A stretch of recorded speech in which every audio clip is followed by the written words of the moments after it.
இங்கிருந்தோ phone call வந்ததுண்டு ஆணையர் என்ன சொல்கிறாரு, யார் குற்றம் சாட்டப்பட்டுள்ள நபர் வந்து ஏரோப்ளேன் மோடில் அந்த மொபைலை வைத்திருந்த காரணத்தினால அவருக்கு அழைப்பு வந்திருக்க வாய்ப்பு இல்லைன்ட்டு. அப்போ பாதிக்கப்பட்டவர் சொன்னது பொய்யா? ஆணையர் அவர்களுடைய அந்த நிலைப்பாட்டிற்கு நேர் எதிர் நிலைப்பாட்டை திருமதி கனிமொழி அவர்கள் எடுக்கிறார்கள். எதிர்கட்சி எடுக்கல, அவங்க எடுக்கிறத கூட விட்டுருங்க. அவங்க அரசியல் பண்ணுறாங்க, அவியல் பண்ணுறாங்க, இது கூட விட்டுருங்க. கனிமொழி அவர்கள் எடுக்கிறார்கள். இதற்கு என்ன பதில் சொல்ல போகிறது ஆளும் தரப்பு? ஒரு பெண் காவல்துறை அதிகாரிக்கே அவர் கொடுத்த கம்ப்ளைண்ட்லேயே நீங்கள் வந்து வாபஸ் வாங்க அளவுக்கு நீங்கள் போகிறீங்க அப்படின்னா, இங்கே பாதிக்கப்பட்ட நபருடைய எஃப்ஐஆரில் நீங்கள் குளறுபடிகளை ஏற்படுத்த மாட்டீர்கள் என்று என்ன உத்தரவாதம்? இது காவல்துறையுடைய பிரச்சனையே இல்லை, இது திமுகவை நாம் ஆள வைத்திருக்கிறோம் என்பதனால் ஏற்படுகின்ற பிரச்சனை. இது பெண்ணுடைய தவறு. அவர் ஏன் புதருக்குள் போனார்ன்ட்டு. பல்கலைக்கழக வளாகத்தில் இருக்கிறது செடி, இதே நீ புதர் என்று பார்க்கிறாய். திமுக காரன் புத்தி இப்படி தான் போகுமா? அப்போ நம்ம கேள்வி வருது இல்லை, யாரா அந்த சார்னா திமுக காரன் தாண்டா அந்த சார் அப்படின்னு. ரோட்டுக்கு ரோடு ஹாப்பி ஸ்ட்ரீட்னு நடத்துறீங்களே, அங்கே என்ன நடக்குது? அப்போ அங்கே ஒரு பாலியல் குற்றச்செயல் நடந்ததுனாக்க இப்படி தான் நீங்கள் நியாயப்படுத்துவீங்களா? அவர்கள் எதற்கு அங்கே வந்தார்கள்னு கேட்பீங்களா? முதலமைச்சர்கிட்டேருந்து ஒரு விளக்கம் வரலையே. சரி, துணை பொம்மையாக இருக்கக்கூடிய இந்த உதவாநிதிட்டேருந்து ஒரு விளக்கம் வந்ததா? அவர் இத்தனைக்கும் அந்த பேனலில் இருக்கார். இது அண்ணா யூனிவர்சிட்டியுடைய அந்த பேனலில் அவர் இருக்கார். அவர் நுழைக்கப்பட்டிருக்கிறார். ஏன் முதலமைச்சர் வாய் மூடி இருக்கிறார்? இதுவே கடந்த ஆட்சியாக இருந்தால் எதிர்க்கட்சி தலைவர் வந்து என்னென்னலாம் அறிக்கையை விட்டிருப்பார்?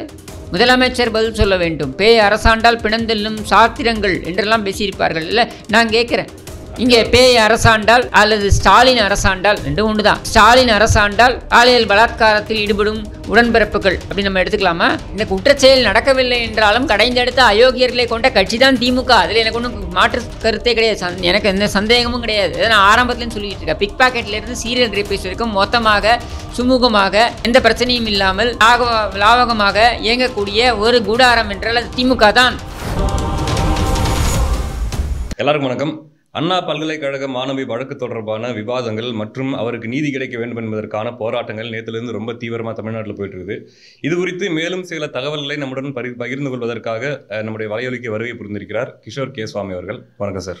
வணக்கம். இது குறித்து அரசின் செயல்பாடு இப்போ எந்த அளவில் போயிட்டு இருக்கு? இல்லை, அரசின் செயல்பாடு அப்படின்றத விட நீங்கள் ஒன்று புரிஞ்சுக்கணும். இதில் வந்துட்டு வழக்கம் போல் இந்த அரசு காவல்துறைக்கு பின்னால் ஒளிந்து கொள்கிறது அப்படின்னு தான் பார்க்க வேண்டியதாக இருக்குது. ஏன்னா காவல்துறையை இவர்கள் பலிகடாவாக்குகிறார்கள். எதை வச்சு சொல்கிறீங்க? நீங்கள் ஒரு சம்பவம் நடைபெறுகிறது, இது போன்ற சம்பவங்கள் எடுத்துக்கிட்டிங்கனாக்கா இதெல்லாம் திட்டமிட்டு நடைபெறுகின்ற சம்பவமாக எடுத்துக்கொள்ள வேண்டிய அவசியம் கிடையாது. நான் சொல்கிறது பூர்வாங்க தகவல்களை வைத்து சொல்கிறேன். இந்த பூர்வாங்க தகவல்களை வைத்து பார்க்கும் பொழுது இது திட்டமிட்டு நடந்திருக்கக்கூடிய விஷயமாக தெரியல.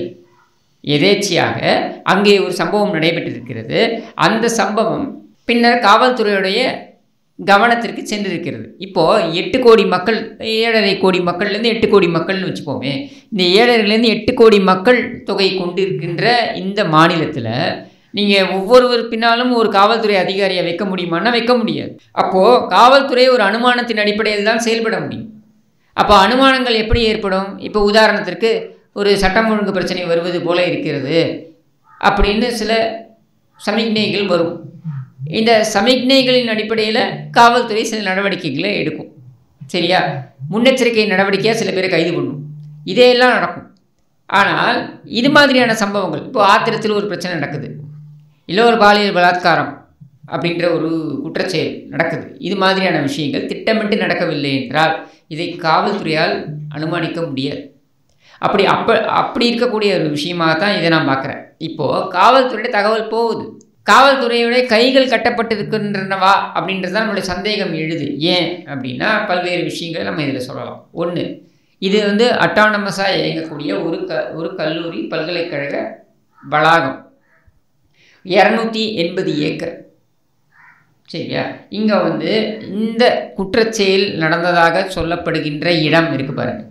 இந்த இடத்துல அந்த கண்காணிப்பு கேமராக்கள், சிசிடிவி கேமராக்கள் அவை வேலை செய்யவில்லை அப்படின்னு நமக்கு தெரிய வருது. பழுதாகி விட்டதோ அல்லது வேலையே செய்யலையோ, டம்மியாக இருந்ததோ நமக்கு தெரியாது. வேலை செய்யவில்லை நமக்கு தெரிய வருது. சரியா? ஸோ இப்போ இதில் காவல்துறை என்ன பண்ணுவீங்க? அந்த வளாகத்துக்குள்ளே காவல்துறைக்கு அதிகாரம் இருக்கா?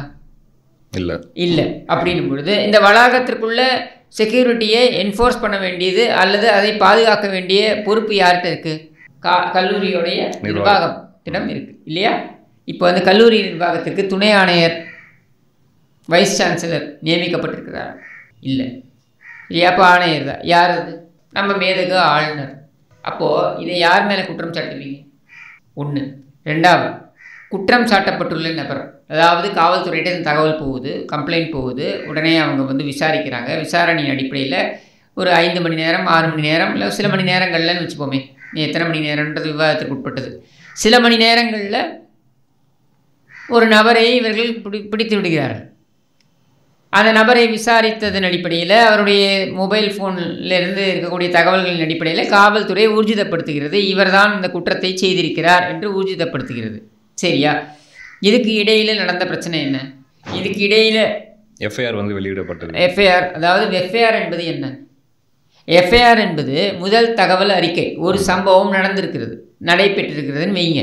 இந்த சம்பவம் குறித்து காவல்துறைக்கு ஒன்று பாதிக்கப்பட்டவர் கொடுக்கலாம், இல்லை அதை நேரில் கண்டவர்கள் கொடுக்கலாம், இல்லை அதை ஏதோ ஒரு சமயத்தில் கண்டவர்கள் கொடுக்கலாம், இல்லை அந்த குற்றச்செயலை புரிந்தவரை கூட கொடுக்கலாம், யார் வேணால் கொடுத்துக்கலாம். இல்லை காவல்துறையே அதை எதிர்கொண்டு அவர்களே கூட போடலாம்.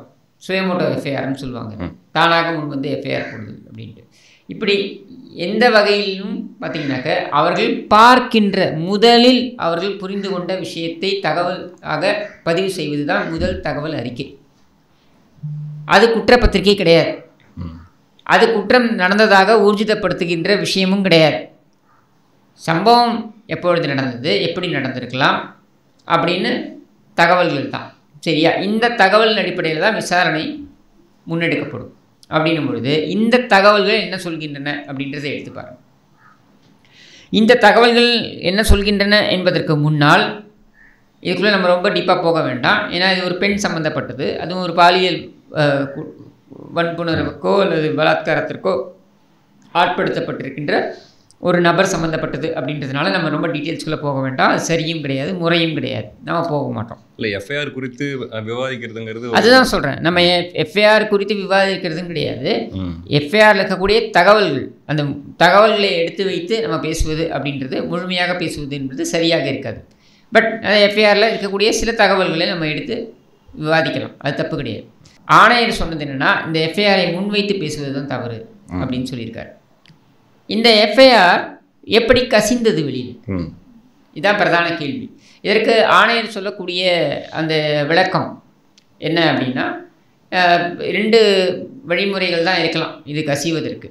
ஒன்று, இந்த அவங்க ஐபிசி இபிகோ இதிலிருந்து, இந்தியன் பீனல் கோடிலிருந்து பிஎன்எஸ்க்கு மாறுறோம், பாரதிய நியாய சம்ஹிதா அப்படின்ற அந்த பிஎன்எஸ்க்கு மாறுறோம் அப்படின்னும் பொழுது இந்த சாஃப்ட்வேரில் சில கோளாறு ஏற்பட்டு இது மாதிரி, அதாவது பாலியல் சம்மந்தப்பட்ட விஷயங்கள் அல்லது போக்சோ சம்மந்தப்பட்ட விஷயங்கள், சிறுமி சிறுவர் சம்மந்தப்பட்ட விஷயம்னா போக்சோ, சிறுவர் சிறுமி சம்மந்தப்பட்ட விஷயமோ அல்லது பாலியல் சம்மந்தப்பட்ட விஷயமோ, இவையெல்லாம் ஆன்லைனில் லாக் ஆகிடும் ஆட்டோமேட்டிக்காக. இவை எஃப்ஐஆர் வெளியே தெரிய வராது. அப்படியாக இருக்கக்கூடிய சூழலில் அந்த சாஃப்ட்வேரில் ஒரு கிளிட்ச் ஏற்பட்டு அதன் அடிப்படையில் இதை வெளியாகி இருக்கலாம் அப்படின்னு அவர் சொல்கிறார். நம்முடைய கேள்வி, சரி அப்படியே வெளியாகி இருக்கலாம்ன்ற ஒரு கூற்றையும் வைக்கிறீங்க. இன்னொன்று நீங்கள் என்ன சொல்கிறீங்க, குற்றம் சாட்டப்பட்டவர் தரப்பு அவங்களுக்கும் நம்ம இந்த எஃப்ஐஆர் காப்பி கொடுக்கணும், ஏன்னா அந்த லாயர் கேட்பாங்க. அது கேட்டாங்களா நமக்கு தெரியாது, ஆனால் பாதிக்கப்பட்டவர் தரப்பும் கொடுக்கப்படும் அப்படின்னு சொல்கிறார். பாதிக்கப்பட்ட தரப்பு அவங்களுடைய தகவல்களை பகிரங்கமாக வெளியிடுவார்களா? வாய்ப்பு குறைவு. அப்போது இந்த தரவை டவுன்லோட் பண்ணவங்க தான் இதுக்கு பதில் சொல்லி ஆகணும் இல்லையா? நீங்கள் அதை விசாரணை நடத்துகிறீங்க. நம்முடைய கேள்வி, ஊடகத்திலிருந்தே 2 பத்திரிகையாளர்கள் இதை வெளியிட்டிருக்கிறார்கள். அவர்களை ஏன் நீங்கள் அவர்களை கைது செய்ய வேண்டாம்? அவர்களை ஏன் நீ அழைத்து விசாரிக்க கூட இல்லை? உனக்கு இங்கேருந்து இந்த தகவல் வந்ததுன்னு விசாரிக்கலாம்ல, அதை கூட நீ ஏன் செய்யவில்லை அப்படின்றது தான் நம்ம அரசாங்கத்தை நோக்கி கேட்கக்கூடிய கேள்வி. காவல்துறையும் நம்ம நோக்கி கேட்கக்கூடிய கேள்வி, நீங்கள் இதை விசாரித்திருந்தால் யார் தரவுகளை டவுன்லோட் பண்ணாங்கன்றது தெரிஞ்சிடும்ல. ஒன்று. ரெண்டாவது, நீங்கள் எப்படி முழுவதுமாக சொல்கிறீங்க காவல்துறை தரப்பிலிருந்து லீக்கே ஆகிருக்காதுன்னு நீங்கள் எப்படி சொல்கிறீங்க? அதை நீங்கள் விசாரணையை நடத்தி அதுக்கப்புறம் தானே நீங்கள் அந்த முடிவுக்கு வரணும். எதுவுமே இல்லாமல் நீங்களாக தன்னிச்சையாக எப்படி அந்த முடிவை சொல்கிறீங்க? இது காவல்துறை சைட்லேருந்து லீக் ஆகியிருக்க வாய்ப்பே இல்லைன்னு எப்படி சொல்ல முடியும்? இல்லை அப்படி வெளியிட்ட நபரை கண்டுபிடிக்கிறது அவ்வளோ கஷ்டமான விஷயமா என்ன? அதாங்க, நீங்கள் வெளியிட்ட நபரை கண்டுபிடிக்கிறதுக்கான முனைப்பு நீங்கள் காமிக்கணும்ல. முதலே நீங்கள் இல்லை இவங்க தரப்புலேருந்து தான் வந்திருக்குன்னு நீங்கள் சொல்லிட்டு போகிறீங்களே, அப்போ அங்கே தான் கேள்வி வரும். ஸோ இதுதான் பிரச்சனை. அண்ட் இதில் மிக முக்கியமாக பார்க்க வேண்டியது என்னென்னா, ஆணையர் இன்னொரு விஷயத்தையும் சொல்கிறார். என்ன சொல்கிறாரு? இதில் சார் என்று ஒரு பெயர் வருகிறது. யார் அந்த சார் அப்படின்ற கேள்வி வருது. சமூக வலைதளம் முழுக்க இப்போ அந்த கேள்வி தான், யார் அந்த சார் அப்படின்னு சொல்லிட்டு. இப்போ நம்முடைய இது என்னென்னா, யார் அந்த சார் அப்படின்ற கேள்வி வரும்பொழுது இது முதல் தகவல் அறிக்கையிலேயே குறிப்பிடப்பட்டிருக்கு இல்லையா? அதுக்கு அவர் என்ன சொல்கிறார்? அப்படி ஒரு நபரே கிடையாது அப்படின்னு அவர் சொல்கிறார். சரி, அவர் சொல்கிறதே நம்ம அவர் சொல்கிற வாதத்தையும் நம்ம ஏற்றுக்கிட்டோம்னாலும் அதே எஃப்ஐஆரில் என்ன சொல்லப்படுது? ஃபோன் கால் வந்தது, எங்கிருந்தோ ஃபோன் கால் வந்ததுண்டு. ஆணையர் என்ன சொல்கிறாரு? ஏரோப்ளைன் மோடில் அந்த குற்றவாளி யார் குற்றம் சாட்டப்பட்டுள்ள நபர் ஏரோப்ளைன் மோடில் அந்த மொபைலை வைத்திருந்த காரணத்தினால அவருக்கு அழைப்பு வந்திருக்க வாய்ப்பு இல்லைன்ட்டு. அப்போ பாதிக்கப்பட்டவர் சொன்னது பொய்யா? இல்லை, எஃப்ஐஆரில் இருக்கக்கூடிய தகவல் பொய்யா? எஃப்ஐஆரில் இருக்கக்கூடிய தகவலை படித்து பார்த்துருப்பாரு தானே கமிஷனர்? கண்டிப்பாக பார்த்துருப்பாரு. நம்முடைய கேள்வி இங்கே என்னன்னா, அப்போது ஸ்ட்ரெயிட்டாகவே நீங்கள் கான்ட்ரடிக்ட் பண்ணுறீங்க. பாதிக்கப்பட்டவர் கொடுத்ததாக இருக்கக்கூடிய அந்த ஸ்டேட்மெண்ட்டை நீங்கள் ஸ்ட்ரெயிட்டாகவே கான்ட்ரடிக்ட் பண்ணுறீங்க. இப்படின்றதான் நாம் பார்க்கக்கூடியது. காவல்துறையுடைய தவறாக நீங்கள் பார்க்குறீங்களா? இல்லை இந்த காவல்துறையோட தவறாகவே நான் எந்த அளவுக்கு பார்க்க முடியும்? நீங்கள் அந்த எஃப்ஐஆரை லீக் பண்ணது வேணால் காவல்துறை தவறுன்ற அளவில் நம்ம பேசலாம். மற்றபடி இந்த குற்றச்செயலில் நீங்கள் காவல்துறை எப்படி நேரடியாக ப்ளேம் பண்ண முடியும்? இப்போ அவர் ஏற்கனவே குற்றம் புரிந்திருக்கிறார் அப்படின்னு ஹிஸ்ட்ரி இருக்குது அப்படின்னு சொல்கிறாங்க. யார் சொல்கிறாங்க? இதில் நீங்கள் கவனமாக பார்க்கணும். அவர் ஏற்கனவே பாலியல் சம்பந்தப்பட்ட குற்றச்செயல்களில் ஈடுபட்டிருக்கிறார் என்ற தகவல்கள் மேலும் அதிர்ச்சி அளிக்கிறது என்று அறிக்கை விட்டிருப்பது திருமதி கனிமொழி. ஆணையர் அவர்களுடைய அந்த நிலைப்பாட்டிற்கு நேர் எதிர் நிலைப்பாட்டை திருமதி கனிமொழி அவர்கள் எடுக்கிறார்கள். எதிர்கட்சி எடுக்கல. அவங்க எடுக்கிறத கூட விட்டுருங்க. அவங்க அரசியல் பண்ணுறாங்க, அவியல் பண்ணுறாங்க, இது கூட விட்டுருங்க. கனிமொழி அவர்கள் எடுக்கிறார்கள். இதற்கு என்ன பதில் சொல்ல போகிறது ஆளும் தரப்பு? இதான் நம்மளுடைய கேள்வி. ஆனால் ஆணையர் என்ன சொல்கிறார்? 2013 அவன் மேலே இந்த மாதிரியான பாலியல் சம்மந்தப்பட்ட வழக்கு சம்பந்தமாக எந்த குற்றச்சாட்டும் இல்லை அப்படின்னு சொல்கிறார். நம்முடைய கேள்வி என்னன்னா, வேறு சில குற்றச்சாட்டுகள் இருந்திருக்குல்ல. அப்போ அப்படியான ஒரு குற்றப்பின்னணி இருக்கக்கூடிய நபரை நீங்கள் எதற்காக அங்கே அந்த இடத்துல நீங்கள் தள்ளு வண்டியில் பிரியாணி விற்பனை செய்ய அனுமதிக்கிறீர்கள் அப்படின்றதான் கேள்வி. சட்டப்படி இது அனுமதிக்கிறீங்கன்னு வச்சுப்போம். ஒரு கண்காணிப்பாவது அவர் மீது வைத்திருக்கலாம் அல்லவா அப்படின்றது நம்முடைய அடுத்த கேள்வி. இதில் நமக்கு இன்னொரு தகவலும் வருது. அந்த தகவல் என்ன? இவருடைய இரண்டாவது மனைவி அங்கே பணிபுரிந்து கொண்டிருந்தார். எங்கே? இந்த யூனிவர்சிட்டியில், இந்த பல்கலைக்கழகத்தில் பணிபுரிந்து கொண்டிருந்தார். அதனால் அவருடைய பாஸை இவர் வைத்து கொண்டு தான் இவரால் நடமாட முடிந்தது இப்படின்ற தகவலும் வருது. இவர் இப்போ அந்த பிரியாணி கடையை 3வது மனைவியுடன் வைத்துக் கொண்டிருக்கிறார். சரியா? பட் அது 2வது மனைவிக்கு அந்த அவர் அங்கே பணிபுரிந்து இருந்த காரணத்தினால அந்த பாஸ் அவருக்கு வழங்கப்பட்டு இருந்ததால் தான் அவரால் ரொம்ப அனாயாசமாக நடமாட முடிந்தது இப்படின்னு தகவல் வருது. இதையெல்லாம் ஊர்ஜிதப்படுத்தக்கூடிய இடத்துல இருக்கக்கூடியது காவல்துறை தான். சரியா? அப்போது இங்கே நம்ம கேட்கக்கூடியது என்னென்னா, கேம்பஸ்குள்ளே செக்யூரிட்டி லேப்ஸ், காவல்துறை தங்களால் முடிந்த அளவிற்கு விசாரித்து உடனடியாக குற்றம் சாட்டப்பட்ட நபர் என்று ஒருவரை கைது செய்திருக்கிறார்கள். ஆனால் பல்கலைக்கழகத்துடைய தரப்பு கொடுத்த அறிக்கை என்ன சொல்கிறது? அதிகாரப்பூர்வ அறிக்கை என்ன சொல்கிறது என்றால், அங்கே 2 பேருக்கு மேல் இந்த குற்றச்செயலில் ஈடுபட்டிருக்கிறார்கள் அப்படின்னு சொல்லிட்டு. அப்போ அந்த 2வது நபர் யார் என்ற கேள்விக்கு தான் இங்கே விடை தெரியாமல் இருக்கிறது. இதற்கு ஆணையர் கொடுத்த விளக்கம் என்பது போதுமானதாக இல்லை என்பது நம்முடைய கருத்து. அந்த 2வதாக சொல்லப்பட்ட நபர் தான் அந்த சார் என்று சொல்லப்பட்ட நபர். ஆமாம், இதை நான் சொல்லலை. அந்த முதல் தகவல் அறிக்கையில் அதில் குறிப்பிட்டிருக்கு.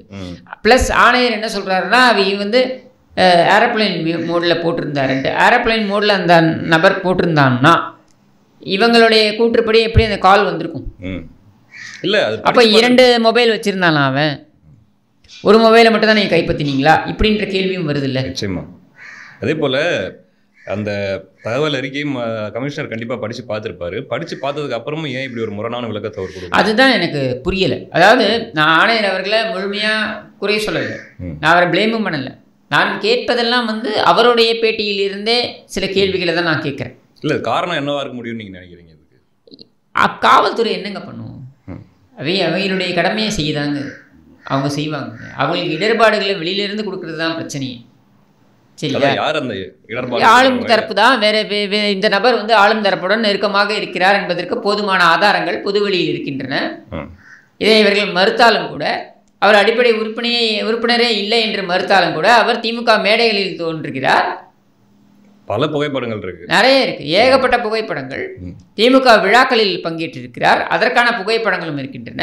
இப்படி எல்லாமே திமுகவை நோக்கி காண்பிக்கும் பொழுது, அப்போ திமுகவுடைய நிர்பந்தம் இல்லாமல் இவர்கள் வந்து அப்படிதான் நம்ம பார்க்க வேண்டியதாக இருக்கு. இவங்களுடைய ஹிஸ்டரி, இவங்களோட வரலாறு அப்படித்தானுங்க. நீங்கள் யோசிச்சு பாருங்க, ஒரு மகளிர் அணி கூட்டத்தில் அவங்களுடைய மகளிர் அணி தலைவி அங்கே மேடையில் பேசிக்கிட்டு இருக்கும் பொழுது, அங்கே இருக்கக்கூடிய பெண் காவல்துறை அதிகாரியிடம் திமுகவினர் சில்மிஷம் செய்கிறார்கள் என்றால், அதை கூட எல்லா கட்சியிலும் சமூக விரோத சக்திகள் இருப்பார்கள், அது மாதிரி இங்கும் இருக்கிறார்கள்னு சொல்லி கடந்து போகிறீங்கன்னு வச்சுப்போம்.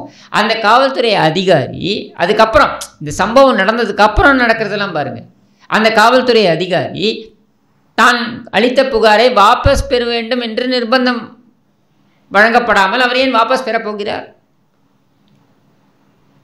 அப்போ இது இங்கே என்ன கேள்வி வருது? காவல்துறையை நீங்கள் எதற்கெல்லாம் பயன்படுத்துகிறீர்கள் அப்படின்ற கேள்வி வருது இல்லை? இப்போ இந்த நபரே வந்து அப்போ ஒரு பெண் காவல்துறை அதிகாரிக்கே அவர் கொடுத்த கம்ப்ளைண்ட்லேயே நீங்கள் வந்து வாபஸ் வாங்க அளவுக்கு நீங்கள் போகிறீங்க அப்படின்னா, இங்கே பாதிக்கப்பட்ட நபருடைய எஃப்ஐஆரில் நீங்கள் குளறுபடிகளை ஏற்படுத்த மாட்டீர்கள் என்று என்ன உத்தரவாதம்? இது காவல்துறையுடைய பிரச்சனையே இல்லை, இது திமுகவை நாம் ஆள வைத்திருக்கிறோம் என்பதனால் ஏற்படுகின்ற பிரச்சனை. இதுதான் நான் ஆரம்பத்துலேன்னு சொல்கிறேன். இது மாதிரி ஏகப்பட்ட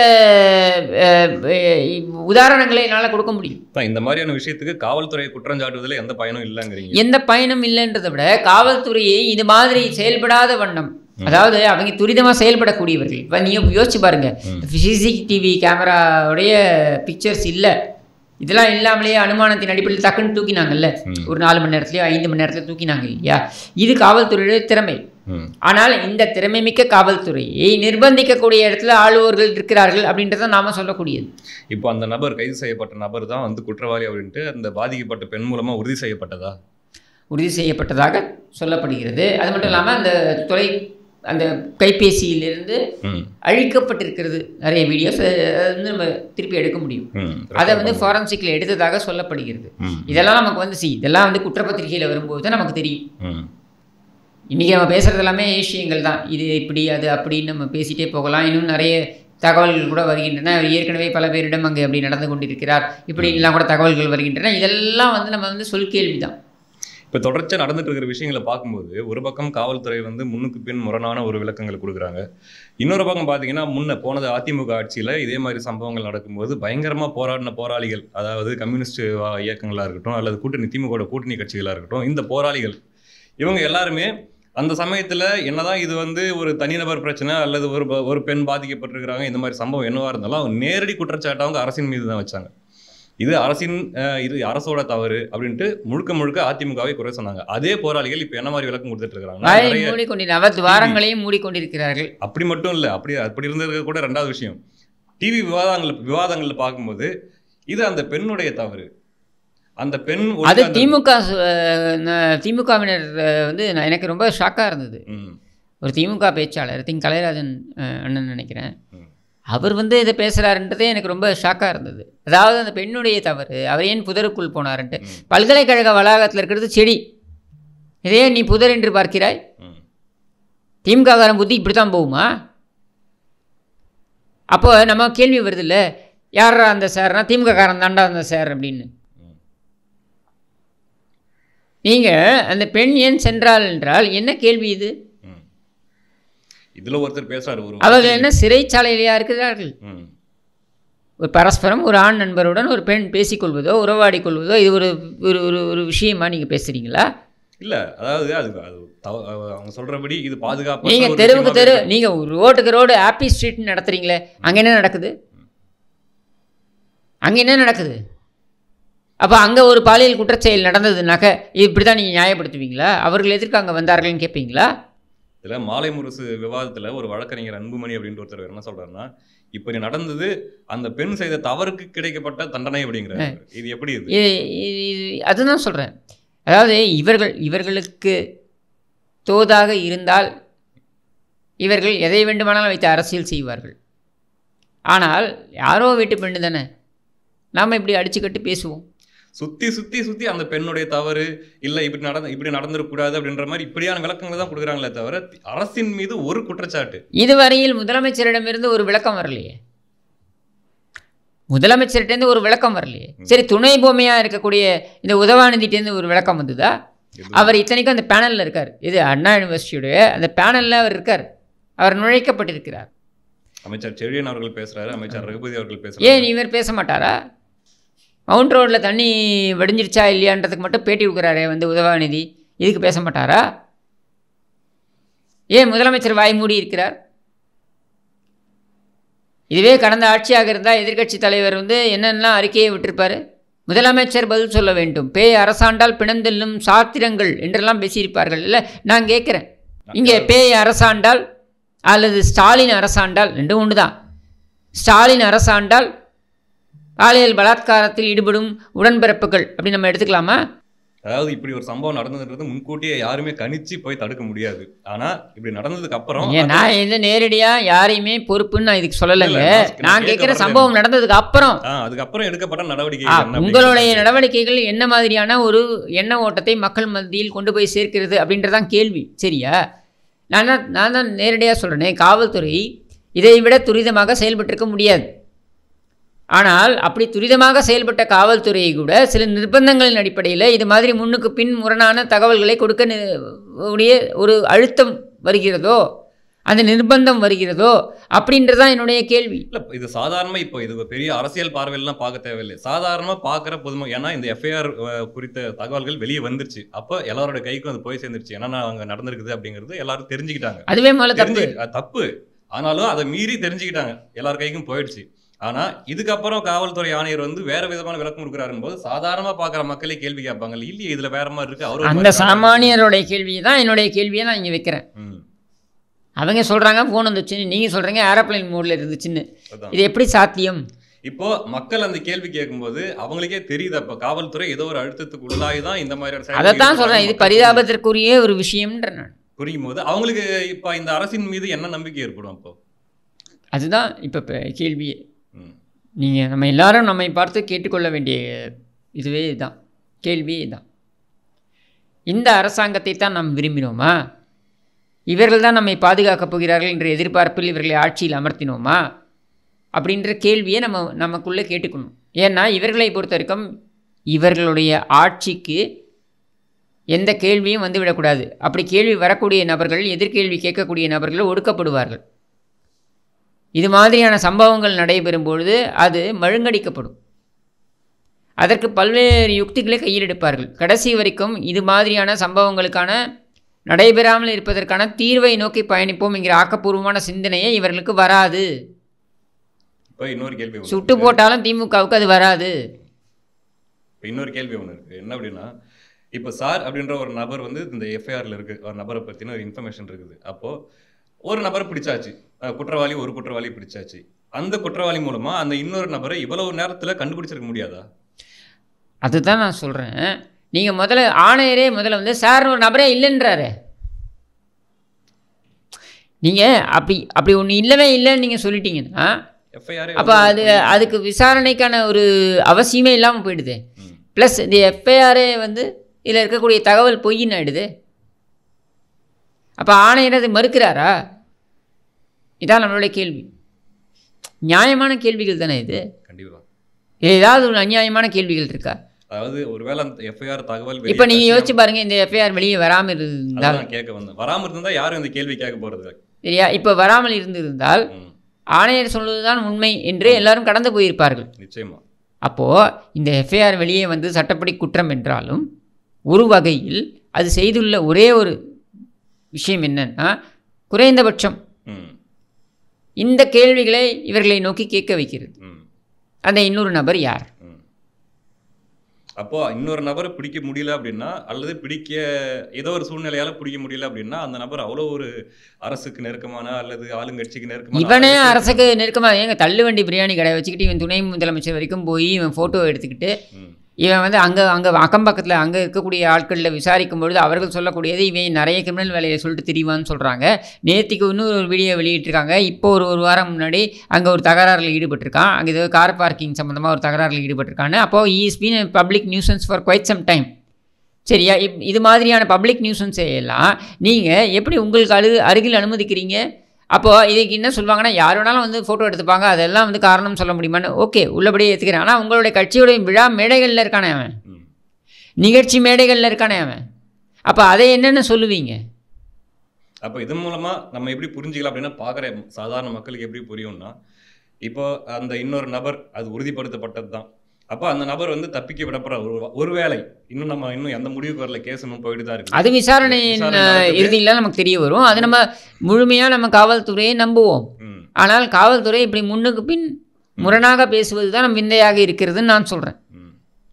இந்த விஷயத்தில் இந்த நபராக இருக்கட்டும், இப்போ கைது செய்யப்படுற நபராக இருக்கட்டும், அல்லது இது தொடர்புடைய இன்னொரு நபராக இருக்கட்டும், இவங்க எதுக்காக பிடிக்கிறேன்னு தெரியல, அந்த நபராக இருக்கட்டும், முறையாக கைது செய்யப்பட்டு முறையாக இந்த ஒரு மிக கொடுமையான ஒரு செயல் இது. இந்த கொடுமையான செயலுக்கு உகந்த தண்டனை அவங்க கொடுக்கப்பட்டால் மட்டும்தான் மக்களுக்கு ஒரு. ஏன்னா இந்த அரசாங்கத்தை பொறுத்த வரைக்கும் சமீபத்தில் அண்ணா நகரில் ஒரு சம்பவம் நடந்தது. அவங்க உடனே என்ன பண்ணுறாங்க, இது மாதிரி ஒரு வழக்கு அண்ணா நகரில் உச்சநீதிமன்றம் வரைக்கும் சென்று இந்த அரசாங்கத்திற்கு பல கேள்விகளை, தர்ம சங்கடமான பல கேள்விகளை கேட்க வைத்தார்கள். கேட்கப்பட்டது. சரியா? அதே போல் இன்னும் 2 வழக்குகள்லையும் இப்படி தான் வந்தது. இப்போ நாம் கேட்கக்கூடியது என்னென்னா, இந்த கூட்டு பாலியல் குற்றச்செயல்களாக இருக்கட்டும், அல்லது இப்போ நடந்திருக்கின்ற இந்த விஷயமாக இருக்கட்டும், இதையெல்லாம் இந்த அரசாங்கம் கவனத்துடன் எதிர்கொள்ளவில்லை என்றால் தொடர்ந்து நீதிமன்றங்களில் நீங்கள் பின்னடைவை தான் சந்திக்கப் போகிறீர்கள். நீங்கள் இன்றைக்கி சமாளிச்சுட்டு போகலாம், இல்லை ஒரு பிஆர் குரூப்பை வச்சுக்கிட்டு நீங்கள் மீடியாவை எப்படி ஹேண்டில் பண்ணலாம்னு சொல்லிட்டு போகலாம். சரியா? ஆனால் நீதிமன்றத்தில் திருப்பி நீங்கள் குட்டு வாங்க தானே போகிறீங்க. உச்சநீதிமன்றம் வரைக்கும் போய்ட்டு நீங்கள் குட்டு வாங்கிட்டு வரீங்க. நான் சொல்வது, இன்றைக்கி முதலமைச்சருக்கு தார்மீக பொறுப்பு இருக்கிறது என்று அவர் நினைப்பார் என்றால் அவர் இதே சிபிஐ விசாரணைக்கு உட்படுத்தட்டும். உட்படுத்தினா எல்லாமே தெரிஞ்சு போயிடுமே. குறைந்தபட்சம் இந்த முதலமைச்சர் தன்னுடைய காவல்துறை தன்னுடைய நேரடி கட்டுப்பாட்டில் இருக்கிறது, சம்பந்தப்பட்டவர் தன்னுடைய கட்சிக்காரர் என்ற குற்றச்சாட்டு இருக்கிறது என்கிற நிலையில் இதை தார்மீகமாக நம்ம வேற ஒரு ஏஜென்சி கொடுப்போன்ற அளவுக்காக கொண்டு போகலாம் இல்லையா? அதுதான் நியாயமும் கூட. ஆனால் அதை செய்வதாக இல்லையே அப்படின்றதான் என் கேள்வி. அப்போ இது பார்க்கும்போது மக்களுக்கு, உங்கள் கட்சிக்காரனா நீங்கள் என்ன வேணால் பண்ணுவீங்க, அவன் என்ன பண்ணாலும் நீங்கள் காப்பாற்றி. ஆமாங்க, நீங்கள் ஒன்றுமில்லை, சாதாரண கருத்து தெரிவிக்கக்கூடிய நம்மை போன்றவர்களை வந்து அவங்க வந்து எந்த நேரத்தில் வேணாலும் யாரை வேண்டுமானாலும் எங்கே வேண்டுமானாலும் வந்து அத்துமீறி வந்து கூட கைது பண்ணிட்டு போகலாம். ஆனால் இவர்களுடைய ஆளுங்கட்சி தரப்பில் இருக்கக்கூடியவர்கள் எவ்வளவு பெரிய அசிங்கத்தை செய்தாலும், இர்ஃபான் எடுத்துக்கோங்க. ஒன்றும் இல்லைங்க, இப்போ ரங்கராஜ நரசிம்மன் அவர்களை கைது பண்ண, அதுதாங்க. நீங்கள் ரங்கராஜ நரசிம்மனுக்கு ஒரு அளவுகோல், இர்ஃபானுக்கு ஒரு அளவுகோல் இல்லையா இங்கே? அப்போது இந்த அரசாங்கத்தின் மீது என்ன நம்பிக்கை வரும்? ஆளும் தரப்புக்கு நெருக்கமாக இருந்தால் அவர்கள் என்ன குற்றச்செயலை செய்தாலும் அவர்கள் தப்பிக்கலாம். ஆனால் இதே ஆளும் அரசுக்கு எதிராக நியாயமான வாதங்களை வைத்தாலும் கூட அவர்கள் கைது செய்யப்படலாம். அதுவும் கைதோடு மட்டும் இருக்காது, அவர்கள் மீது களங்கம் விளைவிப்பார்கள். அவர்கள் வீட்டில் வந்து இருக்கக்கூடிய பொருட்களை தூக்கி கொண்டு செல்லலாம், என்ன வேணாலும் பண்ணலாம். அப்படின்னு இருக்கிறது நியாயமா அப்படின்றது இந்த அரசாங்கத்தை நோக்கி நான் கேட்கிறேன். நான் காவல்துறையை நோக்கி கேட்க மாட்டேன், நான் அரசாங்கத்தை நோக்கி கேட்கிறேன். இந்த அரசாங்கத்தை வாக்களித்து அமர்த்தி இருக்கின்ற இந்த மக்களை பார்த்து நான் கேட்கிறேன், இது நியாயமா? அப்போ நீங்கள் மனசாட்சி கொண்டிருப்பீர்கள் என்றால் நீங்கள் செய்த பாவத்தை நீங்கள் தான் பரிகாரம் செய்ய வேண்டும். அப்போ அந்த பரிகாரத்தை நீங்கள் எப்படி செய்ய முடியும்? நீங்கள் போய் வாக்களிக்க வேண்டும், இந்த அரசாங்கத்தை வீட்டுக்கு அனுப்ப வேண்டும். வீட்டுக்கு அனுப்புவதோடு மட்டுமல்லாமல் இவர்களை முழுவதுமாக, அதாவது வேரடி மண்ணோடு முற்றிலுமாக நம்ம அப்புறப்படுத்த வேண்டும் என்றால் இவர்கள் எதிர்க்கட்சி வரிசையில் கூட வர முடியாத அளவுக்கு நீங்கள் அனுப்ப வேண்டும். இவர்களுக்கு துணையாக வெட்கமில்லாமல் நின்று கொண்டிருக்கின்ற அந்த கூட்டணி கட்சிகள், அவர்கள் ஒவ்வொரு தொகுதியிலும் டெபாசிட் இழக்க வேண்டும். இதை நீங்கள் செய்ய வேண்டும் என்பதை கோரிக்கையாக உங்கள் சேனல் வாயிலாக நான் வைக்கிறேன். அவ்வளவுதான். கூட்டணி கட்சி திமுக மயான அமைதி, அதுதான் கேட்க வந்தேன். அந்த மயான அமைதி இதற்காகத்தான். என்னன்னா முட்டு கொடுக்கணும், எது நடந்தாலும் முட்டு கொடுப்போம். அப்போ இந்த கேவலத்திற்கு துணை போகக்கூடிய நபர்களாகத்தான் உங்களை மக்கள் பார்ப்பார்கள் என்பதை நீங்கள் புரிந்து கொள்ளுங்கள் அப்படின்றத நான் சொல்கிறேன். விவாதங்களில் கூட சொல்கிறவங்க திமுகவுக்கு ஆதரவாக பேசக்கூடியவங்க என்ன சொல்கிறாங்கன்னா, கைது பண்ணிட்டாங்க, நடவடிக்கை சட்டப்படி என்ன நடவடிக்கை இருக்குமோ எடுப்பாங்க அப்படின்றத முடிச்சுக்கிட்டு, அப்போ அந்த நபர் யார்? அப்போ திருமாவளவன் சொல்கிறாரு, அவர் எந்த கட்சியில் இருக்கிறார் என்பது பொருட்டல்ல. எப்படி பொருட்டல்ல? பாஜகவில் இருந்தால் சும்மா விட்டுருப்பீங்களா? அதிமுகவில் இருந்தால் சும்மா விட்டுருப்பீங்களா? நான் தமிழர் கட்சியில் இருந்தால் சும்மா விட்டுருப்பீங்களா? இந்த கட்சியிலலாம் இருந்தால் சும்மா விட்டுருப்பீங்களா? நீங்கள் சாமி ஆடி இருக்க மாட்டீங்களா? அப்போது இதே கேள்வி இல்லைங்க, போன தடவை இதே மாதிரி நடந்துருது. நாம் தமிழ் கட்சி சார்பாவோ அல்லது மற்ற கட்சிகளில் கூட யாராவது ஒரு நபர் ஏதாவது ஒரு குற்றச்செயலில் மாட்டிக்கிட்டா அந்த ஒரு நபரை மட்டும் அவங்க திட்டுறதில்லை, எதுவும் சொல்றதில்லை. இது அதை வச்சு இந்த ஒட்டுமொத்த கட்சியை இப்படிதான் பிராண்ட் பண்ற வேலை. அப்போ அதைவே தான் நான் உங்களை பார்த்து கேட்குறேன். இந்த குற்றச்செயல் நடக்கவில்லை என்றாலும் கடைந்தெடுத்த அயோக்கியர்களை கொண்ட கட்சி தான் திமுக. அதில் எனக்கு ஒன்றும் மாற்று கருத்தே கிடையாது, எனக்கு எந்த சந்தேகமும் கிடையாது. அதை நான் ஆரம்பத்துலேருந்து சொல்லிக்கிட்டு இருக்கேன். பிக் பாக்கெட்லேருந்து சீரியல் ரேபிஸ்ட் வரைக்கும் மொத்தமாக சுமூகமாக எந்த பிரச்சனையும் இல்லாமல் லாவகமாக இயங்கக்கூடிய ஒரு கூடாரம் என்றால் அது திமுக தான். அது எனக்கு எந்த சந்தேகமும் கிடையாது, எனக்கு எந்த பிரச்சனையும் கிடையாது சொல்கிறதுல. உங்களுடைய குற்றச்சாட்டு, இது என்னுடைய குற்றச்சாட்டில் என்னுடைய கருத்து, இதான் சத்தியமான உண்மையும் கூட. சரியா? ஆனால் என்னுடைய கேள்வி, இதுவே வேறு கட்சியாக இருந்ததால் என்ன மாதிரி நீங்கள் பேசியிருப்பீங்க, இன்றைக்கி ஏன் இந்த கட்சி என்றால் இப்படி பேசுகிறீர்கள்? இதான் என்னுடைய கேள்வி. இதே கம்யூனிஸ்ட் தோழர்கள், இதே திமுக கூட்டணி கட்சிகள் போன ஆட்சியில் பேசின வீடியோக்கள்லாம் இன்னுமே இருக்குது. எந்த அளவுக்கு மிக கடுமையாக அதிமுக நியாயமற்றவர்கள், நேர்மையற்றவர்கள், இதுலேருந்து தெரியுதுல இவர்கள் நியாயமற்றவர்கள், இவர்கள் நேர்மையற்றவர்கள், குறைந்தபட்சம் மனசாட்சியும் மற்றவர்கள் அப்படின்றது இதுலேருந்து தெளிவாகுது. மக்கள் பார்த்துட்டு இருக்காங்க. இந்த வர தேர்தலில் இந்த கூட்டணி கட்சிகள், அதாவது திமுகவை எந்த அளவிற்கு நம்ம எதிர்கட்சி வரிசையில் கூட இருக்கக்கூடாதுன்னு சொல்கிறப்போ அதை விட அதிகமாக அவர்களுக்கான கூட்டாளிகளாக இருக்கக்கூடிய இவர்களை டெபாசிட் கூட கிடைக்காத அளவுக்கு அனுப்பினால்தான் இவர்கள் திருந்துவார்கள். இவர்கள் திருந்ததை விடுங்க, நம்மளுடைய மாநிலத்தை காப்பாற்றிக்கொள்ள அது ஒன்றே வழி. எல்லாத்துக்கும் நான் வாய் மூடிட்டு தான் இருப்பேன். அதே சமயத்தில் ஏதாவது ஒரு எந்த அளவுக்கு நமக்கு முட்டு கொடுக்கறதுக்கான வாய்ப்பு கிடைக்கும், முட்டு கொடுக்கலான்னு எதிர்பார்த்துக்கிட்டு இருப்பேன் அப்படின்ற மாதிரி மனநிலை கூட்டணி கட்சிகள் இருக்கிறதுக்கு எதுக்கு? அதுக்கு தான் சொல்கிறேன், உனக்கு இது நான் இதுதான் நான் ஆரம்பத்துலேருந்து கேட்குறேன், உனக்கு எதுக்கு கட்சி? தேர்தலில் திமுகவை ஜெயிக்க வைக்கிறதுக்கு மட்டும்தான் கூட்டணி கட்சிகள். திமுகவில் ஸ்டாலின் குடும்பத்தை ஜெயிக்க வைப்பதற்கு தான் நீ கட்சி நடத்துகிற. இதுக்கு எதுக்கு உனக்கு தனி கட்சி? இதுக்கு எதுக்கு உனக்கு தனி கொடி? இதுக்கு உனக்கு வேட்டி? உனக்கு எதுக்கு அது ஒரு வேட்டியில் ஒரு கட்சி கரை வேற? அவசியமே இல்லையே. போய் எல்லாத்தையும் கட்டி விட்டுட்டு கோமணத்தோடு போய் உட்காந்துக்கப்போ, அண்ணாரி வாசலில் உட்காந்துக்கோ. அவங்க என்ன பிச்சை போடுறாங்கன்றதை எதிர்பார்த்து போய் உட்காந்துக்க. இதுக்கு எதுக்கு இவ்வளோ கட்சியும் தனியாக வெட்டி ஜம்பம்? சரி, தொடர்ந்து பார்க்கலாம் இது எப்படி போகுது, எப்படி பாதிக்கப்பட்ட நபருக்கு என்ன நீதி கிடைக்குது, அல்லது குற்றவாளிகளுக்கு உகந்த தண்டனை கிடைக்குதா, திமுக அரசு தன்னுடைய மரியாதையை அல்லது தன் மீது வச்சிருக்கிற நம்பிக்கையை காப்பாற்றிக்குமா, அல்லது என்ன செய்ய போகுது அப்படிங்கிறத தொடர்ந்து நம்ம பார்ப்போம். உங்களுடைய கருத்துக்களை பகிர்ந்து கொண்டதற்கு நன்றி.